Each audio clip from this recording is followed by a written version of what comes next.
Assalamualaikum warahmatullahi wabarakatuh. Halo semua, perkenalkan kami dari kelompok 4. Saya Asafa Mayang Nuraina nomor absen 8. Saya Ditya Bagus Prasetyo nomor absen 1. Perkenalkan, nama saya Davai Banterbani, nomor absen 13. Saya Muhammad Rezan Barsaputra, nomor absen 26.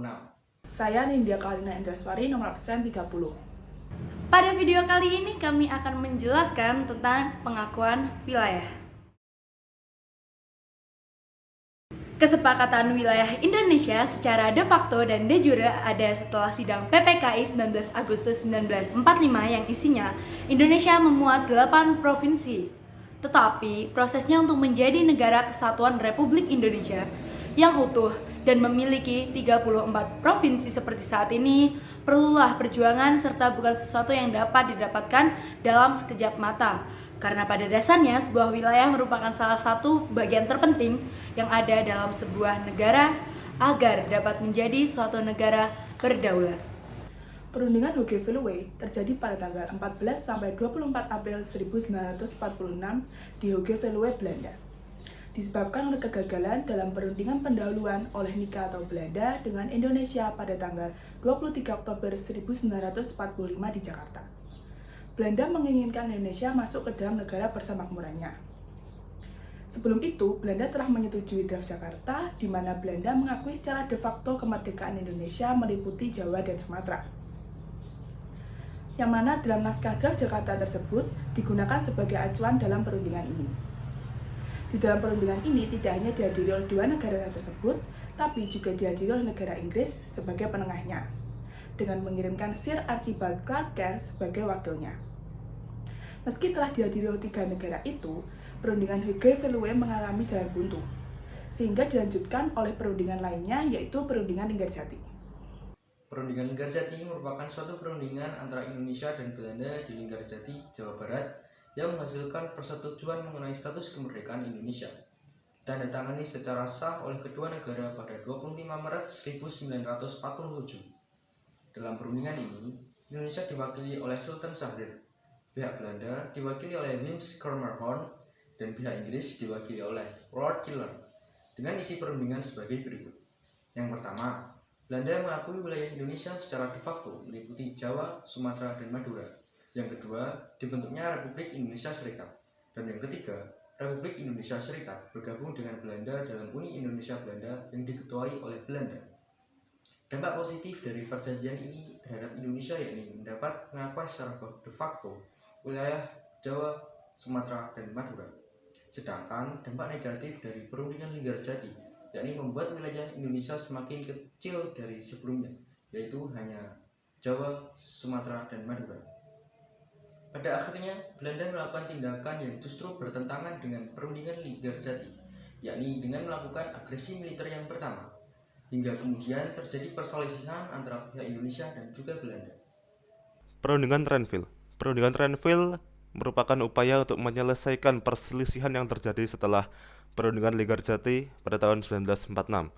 Perundingan Renville dilaksanakan pada tanggal 8 Desember 1947 sampai 17 Januari 1948. Perundingan Renville dilaksanakan di atas kapal USS Renville yang sedang berlabuh di pelabuhan Tanjung Priok, Jakarta Utara.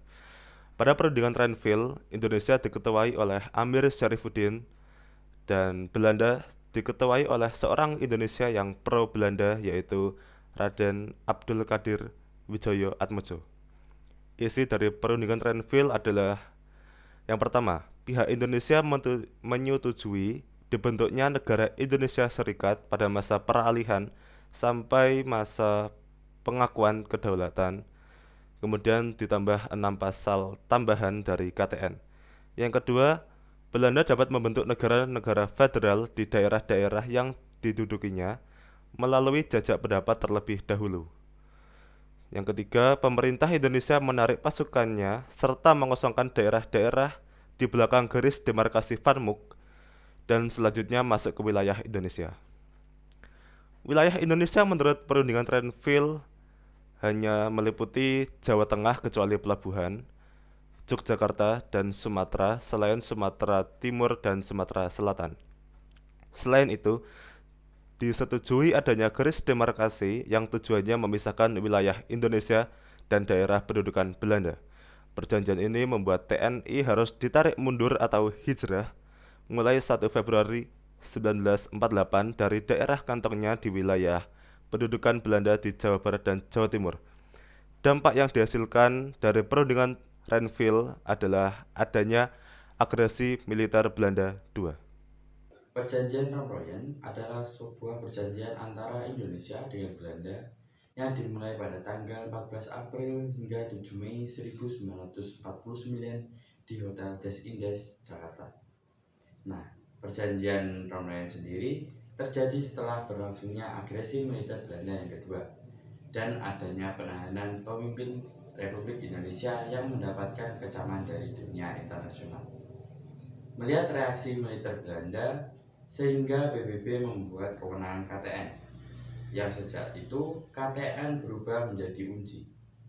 UNCI sendiri dipimpin oleh Merle Cokran dari Amerika Serikat dan juga dibantu oleh Kirsley dari Australia dan juga Hermans dari Belgia.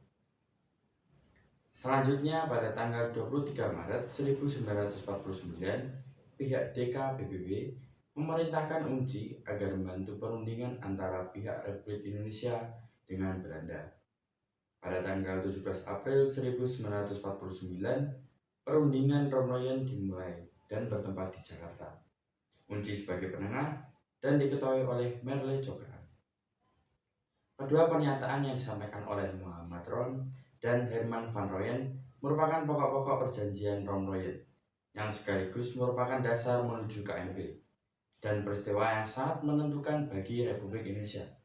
Karena dengan dicapainya persetujuan tersebut, maka pemerintah Republik Indonesia akan dikembalikan dan dipulihkan ke Yogyakarta.